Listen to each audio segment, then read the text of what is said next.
Hello all of you. Welcome to Entry Commerce class. നമ്മൾ ഇന്ന് deal ചെയ്യാൻ പോകുന്ന ടോപ്പിക് എന്ന് പറയുന്നത് BRS ആണ്, ബാങ്ക് റീകോൺസിലിയേഷൻ സ്റ്റേറ്റ്മെന്റ്. BRS എന്താന്നുള്ളതും അതിന്റെ കുറച്ച് പ്രോബ്ലംസ് ഒക്കെ നിങ്ങൾ ഓൾറെഡി അറിഞ്ഞിട്ടുണ്ടാവും. പക്ഷെ കുറച്ച് ഡിഫറെന്റ് ആയിട്ടുള്ള അഡ്ജസ്റ്റ്മെന്റ്സ് അതിൽ വരുമ്പോൾ അതെങ്ങനെ ഡീൽ ചെയ്യണം എന്നുള്ളത് നമുക്ക് അറിയണം. അപ്പൊ ഇന്നത്തെ ക്ലാസ്സിൽ നമ്മളൊരു നല്ലൊരു പ്രോബ്ലം നമ്മളൊന്ന് വർക്ക്ഔട്ട് ചെയ്ത് നോക്കുന്നുണ്ടാവും. അപ്പൊ നിങ്ങളുടെ സ്ക്രീനിന് മുമ്പിൽ കാണുന്നതാണ് നമ്മൾ ഇന്ന് വർക്ക്ഔട്ട് ചെയ്യാൻ പോകുന്ന problem. Okay, so let's start without wasting time. From the following particulars, prepare a bank reconciliation statement as on March 31, 2017.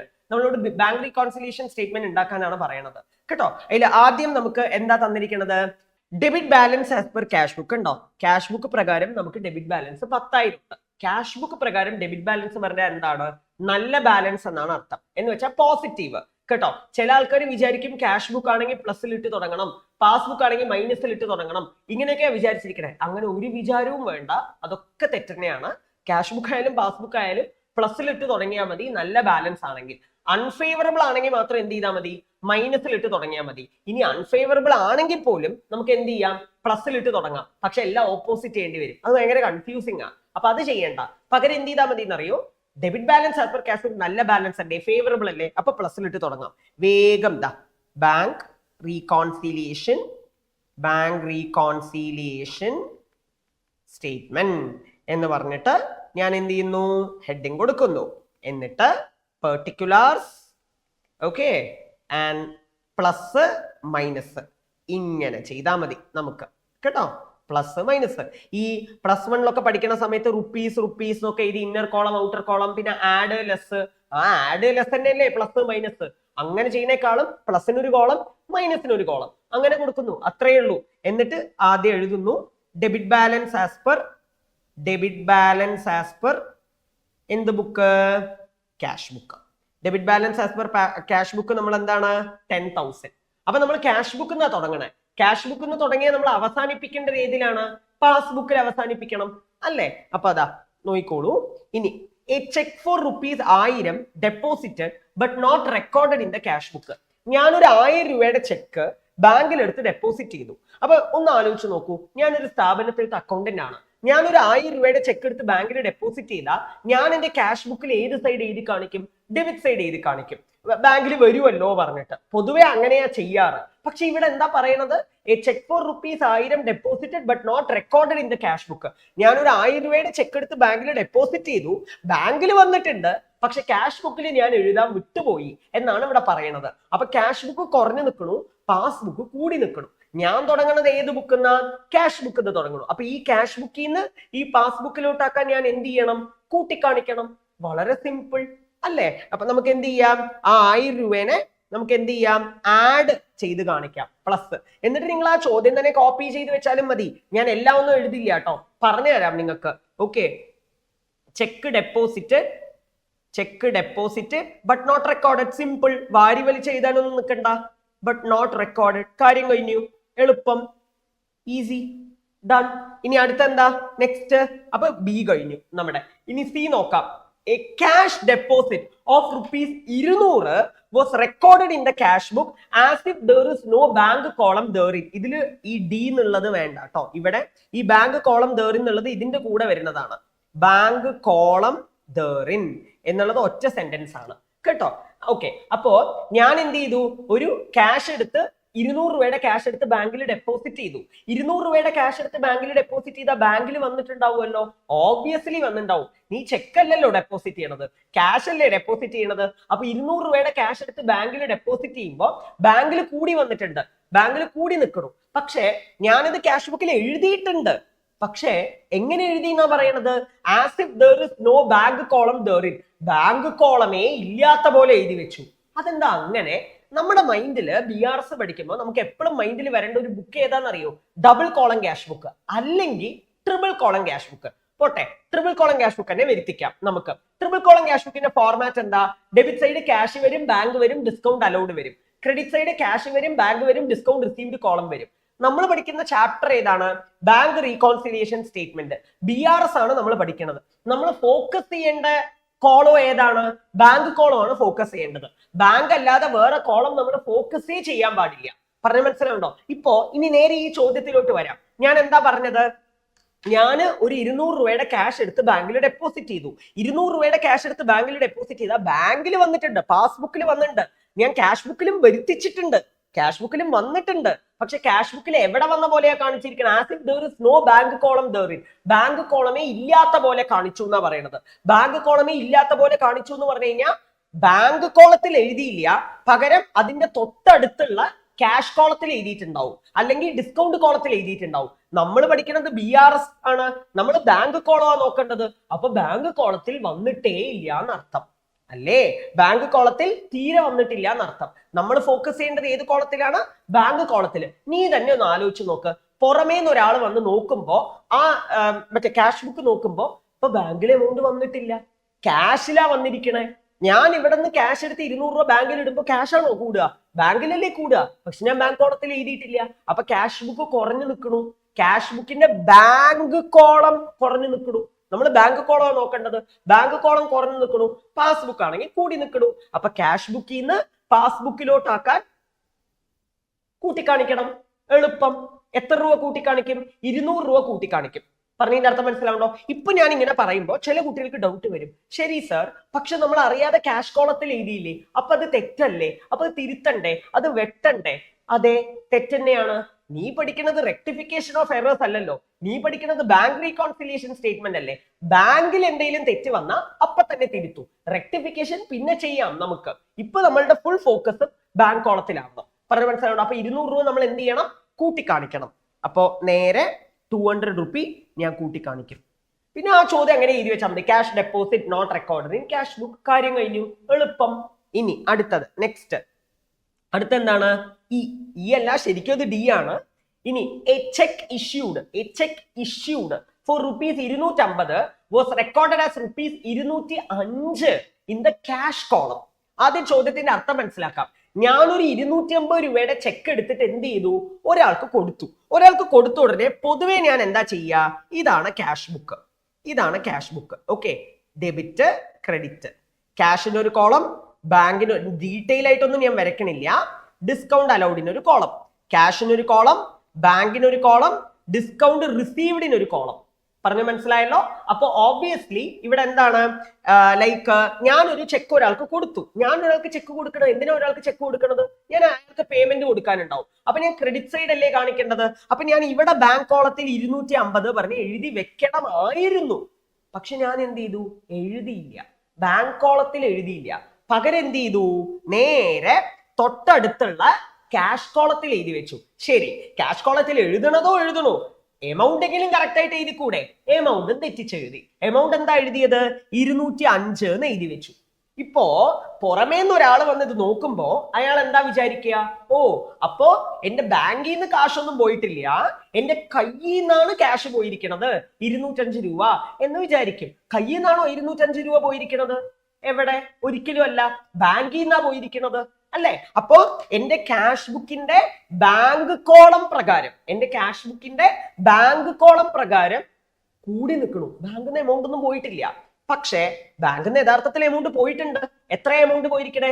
250 രൂപ പോയിട്ടുണ്ട്. അപ്പൊ പാസ്ബുക്ക് കുറഞ്ഞു നിൽക്കണു, അപ്പൊ ക്യാഷ് ബുക്ക് കൂടി നിൽക്കണു, പാസ്ബുക്ക് കുറഞ്ഞു നിൽക്കണു. അപ്പൊ ക്യാഷ് ബുക്കിൽ നിന്ന് പാസ്ബുക്കിലോട്ടാക്കാൻ നമ്മൾ എന്ത് ചെയ്യണം? കുറയ്ക്കണം. എത്ര രൂപ കുറയ്ക്കും? 250 രൂപയും കുറയ്ക്കും. അതാണ് അടുത്ത ട്വിസ്റ്റ്. ചില ആൾക്കാർ ഈ BRS എങ്ങനെയാ പഠിക്കാന്നറിയോ? ഈ 205 250 അപ്പൊ 2 നമ്പർ വന്നിട്ടുണ്ട്, നേരെ എടുത്ത് വ്യത്യാസം എടുത്ത് എഴുതി വെക്കും. എല്ലാപ്പോഴും വ്യത്യാസം എടുത്ത് എഴുതാൻ പാടില്ല. ബാങ്ക് കോളത്തിലാണ് ഈ 205 പറഞ്ഞ് ഞാൻ എഴുതിയതെങ്കിൽ വ്യത്യാസം എടുത്ത് എഴുതി വെക്കും. പക്ഷെ ബാങ്ക് കോളത്തിൽ അല്ലല്ലോ ഞാൻ എഴുതിയിരിക്കുന്നത്. ബാങ്ക് കോളത്തിൽ ഞാൻ ഒന്നുമേ എഴുതിയിട്ടില്ല. അപ്പൊ ബാങ്ക് കോളത്തിൽ എഴുതാത്തതിനെ എഴുതണം. എഴുതുമ്പോൾ ഫുൾ ആയിട്ട് എഴുതണ്ടേ? അപ്പൊ സർ ക്യാഷ് കോളത്തിൽ എഴുതിയത് തെറ്റല്ലേ? അതെ, തെറ്റന്നെയാണ്. പക്ഷെ അത് റെക്ടിഫൈ ചെയ്യുമ്പോൾ തിരുത്താം. ഇപ്പൊ ബാങ്ക് റീകോൺസിലിയേഷൻ സ്റ്റേറ്റ്മെന്റ്. അപ്പൊ നമ്മൾ എത്ര രൂപ കുറയ്ക്കണം? 250 രൂപ നമ്മൾ കുറയ്ക്കണം. ഓക്കെ, 250 റുപ്പീസ് നമ്മൾ എന്ത് ചെയ്യും? കുറയ്ക്കും. Wait A minute, 1 minute. 250 രൂപ നമ്മൾ കുറയ്ക്കും. എത്ര എളുപ്പം അല്ലേ? ഇനി അടുത്തത് നോക്കൂ. അടുത്ത എന്താന്ന്? ആക്ച്വലി ഈ ആണ്, പക്ഷെ ഇതിൽ F. The debit balance of ₹1500 as on the previous day was brought forward as a credit balance. ഈ G ഇവിടെ വരേണ്ടതാണ് കേട്ടോ, as a credit balance. Okay, ഇങ്ങനെയാണ് വരേണ്ടത്. The debit balance of ₹1500 as on the previous day was brought forward as A credit balance. ഞാൻ ഇതിന്റെ അർത്ഥം ആദ്യം പറഞ്ഞു തരട്ടെ, എന്താ സംഭവം എന്നുള്ളത്, എന്നിട്ട് നമുക്ക് ഇത് എന്ത് ചെയ്യുന്നുള്ളത് നോക്കാം. ഇതാണ് cash book. Again debit, credit, bank column. Bank കോളത്തിലാണ് തെറ്റ് വന്നിരിക്കുന്നത്. ബാങ്ക് കോളം അതിൽ പറഞ്ഞിട്ടേ ഇല്ലല്ലോ, പറയേണ്ട ആവശ്യമില്ല. ഒന്നും പറഞ്ഞിട്ടില്ലെങ്കിൽ ബാങ്ക് കോളത്തിലേ തെറ്റ് വരുള്ളൂ. നമ്മൾ പഠിക്കുന്നത് BRS അല്ലേ. ഓക്കെ, അപ്പൊ നമ്മൾ എന്ത് ചെയ്യും, എനിക്ക് കിട്ടിയ കാശൊക്കെ ഞാൻ ഇവിടെ എഴുതി വെക്കും, ഇങ്ങനെ എഴുതി വെക്കും. പൊതുവെ അങ്ങനെയല്ലേ ചെയ്യാ. എന്റെ ബാങ്കിൽ നിന്ന് പോണതൊക്കെ ഞാൻ ഇപ്പുറത്തെ സൈഡ് എഴുതി വെക്കും, ക്രെഡിറ്റ് സൈഡ് എഴുതി വെക്കും. എന്നിട്ട് ഞാൻ റഫായിട്ട് കുറച്ച് സ്ഥലമൊക്കെ വിട്ടിട്ട് എന്ത് ചെയ്യും, ടോട്ടൽ എഴുതും. ആണല്ലോ, ടോട്ടൽ എഴുതി വെക്കും. എന്നിട്ട് ഞാൻ എന്ത് ചെയ്യും, കുറവുള്ളവിടെ ബാലൻസ് ചെയ്ത്. ഇപ്പൊ ഇവിടെയാണ് കുറവ് എന്ന് വിചാരിക്കുക, ക്രെഡിറ്റ് സൈഡ് കുറവുണ്ട്. എത്ര രൂപയുടെ കുറവുണ്ട്, ഒരു 1500 രൂപയുടെ കുറവുണ്ട് എന്ന് വിചാരിക്കുക. അപ്പൊ അതിന് എന്താ അർത്ഥം, ഡെബിറ്റ് ബാലൻസ് ഉണ്ട് എന്നല്ലേ അർത്ഥം. അങ്ങനെയല്ലേ, ക്ലോസിംഗ് ക്രെഡിറ്റിലാണെങ്കിൽ അത് ഡെബിറ്റ് ബാലൻസ് ആണെന്നല്ലേ അർത്ഥം, ക്ലോസിംഗ് ഡെബിറ്റിലാണെങ്കിൽ അത് ക്രെഡിറ്റ് ബാലൻസ് ആണെന്നല്ലേ അർത്ഥം. അപ്പൊ ക്രെഡിറ്റിലാണ് ഞാൻ എന്ത് ചെയ്തിരിക്കുന്നത്, 1500 രൂപ എഴുതിയിരിക്കുന്നത്. അപ്പൊ അത് ക്രെഡിറ്റ് ബാലൻസ് ആണോ, അല്ല, ഡെബിറ്റ് ബാലൻസ് ആണ് എന്നർത്ഥം. അപ്പോ പൊതുവെ ഇതിന് അടുത്ത ദിവസം നമ്മൾ എന്ത് ചെയ്യും, ഈ 1500നെ തൂക്കി ഞാൻ നേരെ ഇവിടെ എഴുതണം. ഇങ്ങനെയല്ലേ എഴുതേണ്ടത്. പക്ഷെ ഞാൻ എന്ത് ചെയ്ത് വെച്ചു എന്നറിയോ, ഇങ്ങനെ എഴുതി വെച്ചു. അതായത് ഡെബിറ്റ് ബാലൻസ് ആയ ഒന്നിനെ നേരെ തൂക്കി ഡെബിറ്റിൽ ഇടാതെ ഞാൻ തൂക്കി ക്രെഡിറ്റിൽ ഇട്ടു. മണ്ടത്തരം, തെറ്റ് ചെയ്ത് വെച്ചു. അപ്പൊ ഞാൻ എന്ത് ചെയ്യണം, നമ്മൾ എക്സാമിനൊക്കെ ചെയ്യുമ്പോൾ എന്ത് ചെയ്യും, ഇങ്ങനെ ഇടും അല്ലെ. ഒരു നല്ല കറക്കി കുത്തി അത് കാണാത്ത രീതിയിൽ നല്ലോണം സ്ക്രിബിൾ ചെയ്ത് അതിന്റെ മേത്ത് കൂടി 1500 എഴുതി വെക്കുക, അല്ലെങ്കിൽ അപ്പുറത്തെ സൈഡ് 1500 എഴുതി വെക്കും. ഇങ്ങനെയാണല്ലോ നമ്മൾ ചെയ്യുക. പക്ഷെ നമ്മളിത് എക്സാം അല്ലല്ലോ എഴുതണത്, ഇത് അക്കൗണ്ടൻസി അല്ലേ. അക്കൗണ്ടൻസി ഇങ്ങനെയാണോ വർക്ക് ആവുക, ഒരിക്കലും അല്ല. എന്താ ചെയ്യേണ്ടത്, ഞാൻ അറിയാതെ ഒരു കാര്യത്തിനെ ക്രെഡിറ്റ് ചെയ്തു, അപ്പൊ അതിനെ ക്യാൻസൽ ചെയ്യാൻ എന്ത് ചെയ്യണം, നേരെ ഡെബിറ്റിൽ ഇടണം. നേരെ എന്ത് ചെയ്യണം, ഡെബിറ്റിൽ ഇടണം. അപ്പൊ പിന്നെ ആൻസർ കറക്റ്റ് ആവുമോ, ഒരിക്കലും ഇല്ല. ആണോ. ഇപ്പോ ഇവിടെ ഒരു 1500 വന്നു, ഇതിനെ ക്യാൻസൽ ചെയ്യാൻ ഞാൻ എന്ത് ചെയ്യണം, ഡെബിറ്റിൽ ഇട്ടു. അപ്പൊ ഡെബിറ്റിൽ ഒരു 1500 വന്നു, ക്രെഡിറ്റിൽ ഒരു 1500 വന്നു. 1500 ടാലിയായി, ഈക്വലായി. അപ്പൊ തെറ്റ് മറഞ്ഞു. പക്ഷെ ശരിക്കും 1500 എവിടെയാ വരേണ്ടത്, ഡെബിറ്റിൽ വരണ്ടേ. അത് വന്നിട്ടുണ്ടല്ലോ സാർ, പക്ഷെ അത് ക്യാൻസൽ ചെയ്യാൻ വേണ്ടി വന്നതല്ലേ. അത് ക്യാൻസൽ ചെയ്യാൻ വേണ്ടി വരുമ്പോ അത് ക്യാൻസൽ ആയി പോകും. പക്ഷെ യഥാർത്ഥത്തിൽ 1500 ഡെബിറ്റ് സൈഡ് വരുവും വേണം.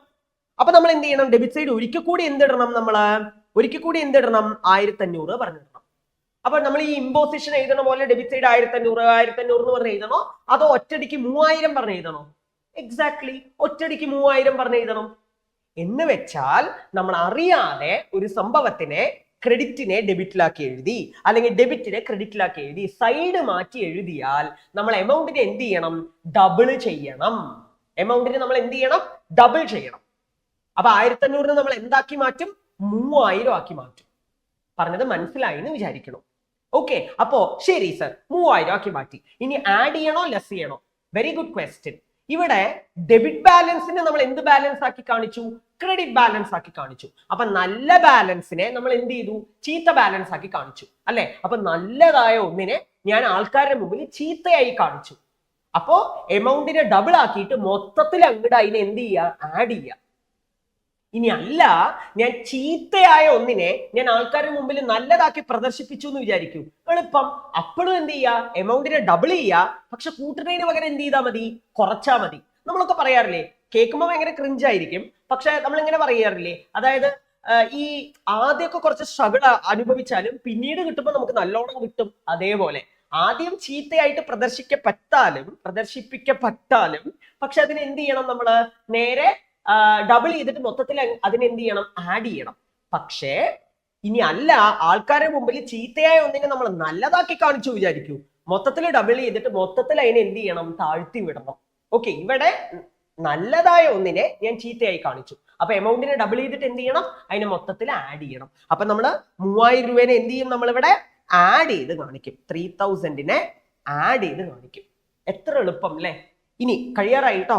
ഇനി അടുത്തത് അടുത്തെന്താ, ഇനി അടുത്തത് എല്ലാരും തെറ്റിക്കുന്ന വേറൊരു സംഭവം. The payment side of the cash book was undercast by ₹100.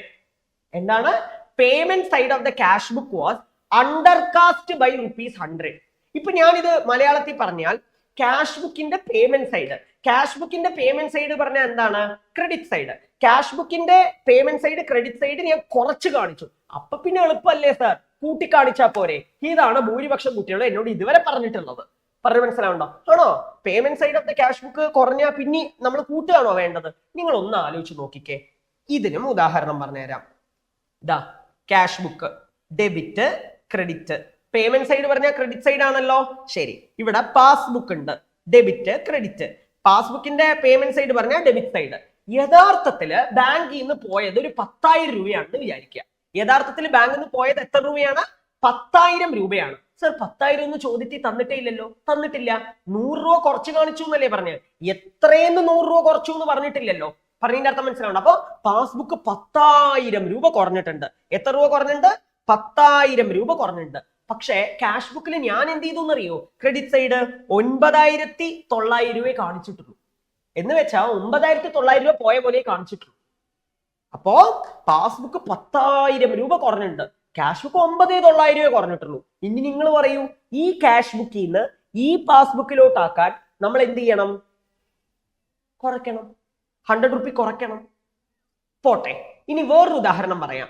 ഈ പേയ്മെന്റ് സൈഡ് എഴുതണ എല്ലാം നെഗറ്റീവ് ആണോ എന്ന് അറിയാലോ നമുക്ക്. ഈ നെഗറ്റീവ് 9,900-നെ നമ്മൾ നെഗറ്റീവ് 10,000 ആക്കി മാറ്റണം. നെഗറ്റീവ് 9,900-നെ നെഗറ്റീവ് 10,000 ആക്കണമെങ്കിൽ പ്ലസ് 100 നിട്ടാ നെഗറ്റീവ് 10,000 ആവുമോ? ഇല്ലല്ലോ. 9,800 എന്നല്ലേ ആവുള്ളൂ. പക്ഷേ നെഗറ്റീവ് 9,900-നെ നെഗറ്റീവ് 10,000 ആക്കണമെങ്കിൽ നമ്മൾ എന്ത് ചെയ്യണം? 100-ന് ഒന്നും കൂടി മൈനസ് ചെയ്യണം. അപ്പൊ അത് നെഗറ്റീവ് 10,000 ആവും. എത്ര എളുപ്പം. അപ്പൊ ഇങ്ങനെയല്ലേ ചിന്തിക്കേണ്ടത്. അപ്പോ ഏത് ബുക്ക് വേണമെങ്കിൽ ആയിക്കോട്ടെ, പേയ്മെന്റ് സൈഡ് അണ്ടർകാസ്റ്റ് ആണ് പറഞ്ഞാൽ നമ്മൾ ഒന്നും കൂടി എന്ത് ചെയ്യണം? കുറയ്ക്കണം. മറിച്ച് റെസീപ്റ്റ് സൈഡ് ആണ് അണ്ടർകാസ്റ്റ് പറഞ്ഞാൽ കൂട്ടണം. Okay, hope it is clear to you. അപ്പൊ അടുത്ത അഡ്ജസ്റ്റ്മെന്റ് നമുക്ക് നോക്കിയാലോ. അതിനു മുന്നേ മറ്റേ ഈ 100 രൂപ കൂടി നമുക്ക് എന്ത് ചെയ്യാനുണ്ട്? കുറയ്ക്കാനുണ്ട് അല്ലെ? അത് കുറയ്ക്കണമല്ലോ. അപ്പൊ നേരെ നമുക്ക് എന്ത് ചെയ്യാം? 100 രൂപ കുറയ്ക്കാം. സോറി, ഈ ബ്രാക്കറ്റ് ഒന്നും ഇടേണ്ട ആവശ്യമില്ല. ഒരു കാര്യം ചെയ്യാം, നമുക്ക് അതിനെ മാത്രം പെട്ടെന്ന് അങ്ങോട്ട് റബ്ബ് ചെയ്തിട്ട് ഇപ്പൊ കറക്റ്റ് ആയിട്ട് 100 രൂപ എഴുതി കാണിച്ചു. നെഗറ്റീവിൽ വന്നു. മനസ്സിലായി എന്ന് വിചാരിക്കണം. അപ്പൊ പേയ്മെന്റ് സൈഡ് അണ്ടർകാസ്റ്റ് ആയ എന്ത് ചെയ്യും മക്കളെ? ഒന്നും കൂടി കുറയ്ക്കും. അത് ക്യാഷ് ബുക്ക് ആണെങ്കിലും ശരി, പാസ്ബുക്ക് ആണെങ്കിലും ശരി. കേട്ടോ? ഇനി അടുത്തത് നെക്സ്റ്റ്, അടുത്ത ചോദ്യം നോക്കാം. A cash discount allowed of ₹112 was recorded as ₹121 in the bank column. എന്താ പറയണത്? വാവ്, ഞാൻ ഒരാൾക്ക് ഡിസ്കൗണ്ട് അനുവദിച്ചു കൊടുത്തു. അത് എത്ര രൂപ അനുവദിച്ചു കൊടുത്തു? 112 രൂപ. അതിനെ അറിയാതെ ഞാൻ എന്ത് ചെയ്ത് വെച്ചു?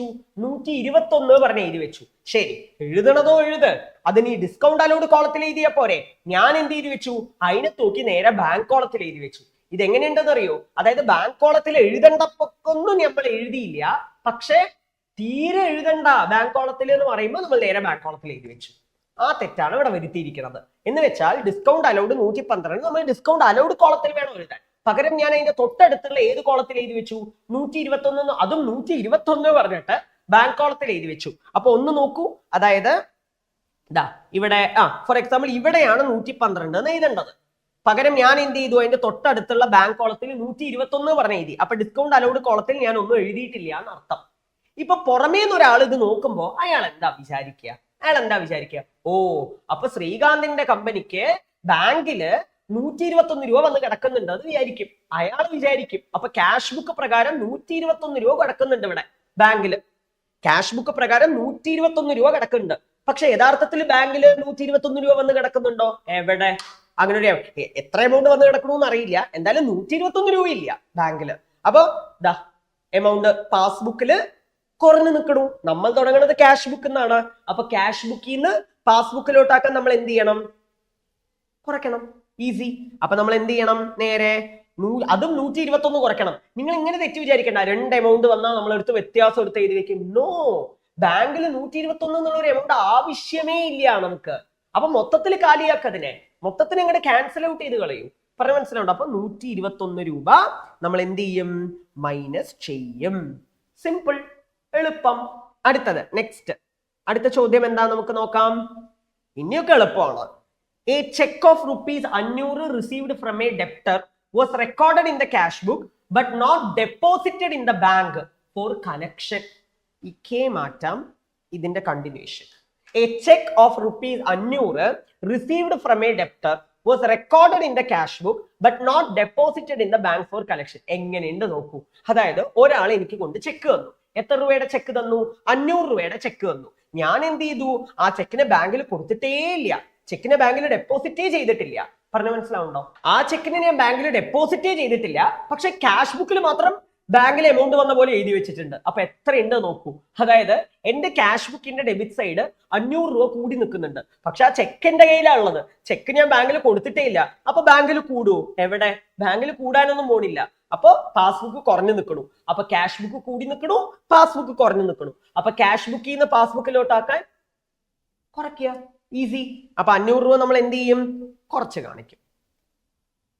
അപ്പൊ 500 രൂപ ഞാൻ തൽക്കാലത്തേക്ക് ഇവിടെ എഴുതാം. ഓക്കെ, 500 റുപ്പി കുറച്ച് കാണിക്കും കേട്ടോ.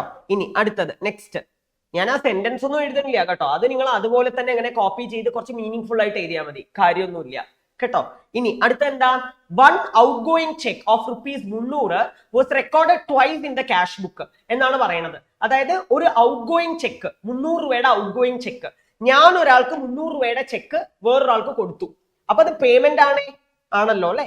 ഞാനത് ക്യാഷ് ബുക്കിൽ എന്ത് ചെയ്തു? 300-നെ 2 പ്രാവശ്യം എഴുതി വെച്ചു. 300-നെ 2 പ്രാവശ്യം എഴുതി വെച്ചു പറഞ്ഞാൽ 600 ആക്കി എഴുതിയെന്നല്ലേ. അപ്പൊ എന്റെ ക്യാഷ് ബുക്ക് പ്രകാരം 600 രൂപ കുറഞ്ഞിട്ടുണ്ട്. 600 രൂപ കുറഞ്ഞിട്ടുണ്ട്. പക്ഷെ എന്റെ പാസ്ബുക്കിൽ 600 ആണോ കുറഞ്ഞിരിക്കണേ? ഒരിക്കലല്ല, 300 അല്ലേ കുറഞ്ഞിട്ടുള്ളൂ. പാസ്ബുക്ക് 300 രൂപ കുറഞ്ഞു നിൽക്കണം. അപ്പൊ ക്യാഷ് ബുക്കിനെ അപേക്ഷിച്ച് പാസ്ബുക്ക് ഇത്തിരി കൂടി നിൽക്കുകയാണ് കേട്ടോ. അപ്പൊ ക്യാഷ് ബുക്കിൽ നിന്ന് പാസ്ബുക്കിലോട്ടാക്കാൻ ആ എക്സ്ട്രാ കുറച്ച 300-നെ എന്ത് ചെയ്യുക? കൂട്ടിക്കാണിക്കുക, എളുപ്പം. അപ്പൊ നേരെ നമ്മൾ 300 രൂപേനെ എന്ത് ചെയ്യും? ഓബ്വിയസ്ലി കൂട്ടിക്കാണിക്കും. That's all. എളുപ്പമല്ലേ? അപ്പൊ നമ്മൾ ഈ ചോദ്യത്തിന്റെ ക്ലൈമാക്സ് ഭാഗത്തിലോട്ട് വന്നിരിക്കുകയാണ്. നമ്മൾ പൊതുവെ ലെഡ്ജർ ചെയ്യുന്ന പോലെ ചെയ്താൽ മതി. ആദ്യം കുറച്ച് സ്ഥലമൊക്കെ വിട്ടിട്ട് 2 സൈഡും റഫായിട്ട് എന്ത് ചെയ്യുക? ടോട്ടൽ ചെയ്യുക. ഞാൻ ഈ പ്രോബ്ലം ചെയ്യുമ്പോൾ നിങ്ങളും എന്ത് ചെയ്യും?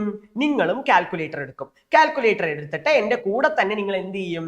വർക്ക്ഔട്ട് ചെയ്ത് നോക്കും കേട്ടോ. അപ്പൊ ആദ്യം എന്ത് ചെയ്യുക? പ്ലസ് സൈഡ് നമുക്കൊന്ന് ടോട്ടൽ ചെയ്ത് നോക്കാം. ആദ്യം 10,000 + 1000, 11,000 + 3,000, 14,000, 14,500, 200 ഉണ്ട്, 300 ഉണ്ട്.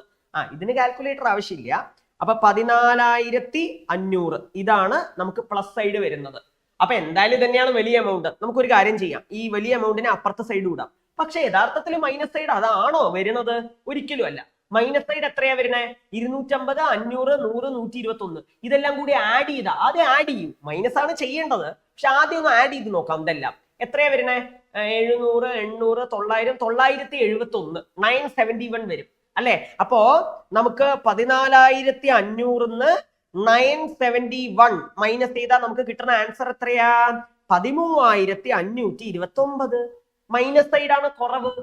അപ്പൊ അതാണ് നമ്മുടെ പാസ്ബുക്ക് പ്രകാരമുള്ള ബാലൻസ്. അപ്പോ credit balance as per passbook എന്ന് പറയുന്നത് 13,529. വാവ് സാർ, 13,529 ഒക്കെ ഞങ്ങൾക്ക് മനസ്സിലായി. പക്ഷെ അത് ക്രെഡിറ്റ് ബാലൻസ് ആണെന്ന് എങ്ങനെയാ മനസ്സിലായത്? അതും സിമ്പിൾ അല്ലേ. ചില ആൾക്കാർ ഇത് എന്താ വിചാരിക്കാന്നറിയോ? സർ പ്ലസിൽ തുടങ്ങിയിട്ട് മൈനസിലല്ലേ അവസാനിച്ചത്. അപ്പൊ മൈനസിൽ അവസാനിച്ചു എന്ന് പറയുമ്പോൾ ഓബ്വിയസ്ലി അത് നെഗറ്റീവ് ആയിട്ടുള്ള ഒരു കാര്യമല്ലേ. അങ്ങനെയാണോ നമ്മൾ ലെഡ്ജറിൽ പഠിക്കുക? നമ്മൾ പൊതുവെ കുറവുള്ളവിടെയല്ലേ ബാലൻസ് എഴുതുക. ഇപ്പൊ ക്രെഡിറ്റ് സൈഡ് ബാലൻസ് ഇട്ടു പറഞ്ഞാൽ അതിനർത്ഥം അത് ഡെബിറ്റ് ബാലൻസ് ഉണ്ട് എന്നല്ലേ അർത്ഥം. അതുപോലെ ഡെബിറ്റ് സൈഡ് ബാലൻസ് ലാസ്റ്റ് ഇട്ടു പറഞ്ഞാൽ അത് ക്രെഡിറ്റ് ബാലൻസ് ഉണ്ട് എന്നല്ലേ അർത്ഥം. അപ്പൊ ഇവിടെ മൈനസിൽ ബാലൻസ് ഇട്ടു പറഞ്ഞാൽ പ്ലസ് സൈഡ് കൂടുതലായതുകൊണ്ടല്ലേ മൈനസ് സൈഡ് ഇട്ടത്. അപ്പൊ പ്ലസ് സൈഡ് ആണ് ഇവിടെ കൂടുതൽ. പ്ലസ് സൈഡ് കൂടുതൽ പറഞ്ഞാൽ നല്ല ബാലൻസ് അല്ലേ. അപ്പൊ പാസ്ബുക്ക് പ്രകാരവും ഫേവറബിൾ ബാലൻസ് തന്നെയാണ്. എന്ന് വെച്ചാൽ ക്രെഡിറ്റ് ബാലൻസ് ആണ് എന്നർത്ഥം. അപ്പൊ പാസ്ബുക്ക് പ്രകാരം എത്ര ബാലൻസ് ഉണ്ട്? 13,520. എത്ര സിമ്പിൾ അല്ലേ. സോ ഇതുപോലുള്ള ഒരുപാട് പ്രോബ്ലംസ് നിങ്ങൾക്ക് അറിയണോ? Join Entri commerce. Thank you so much.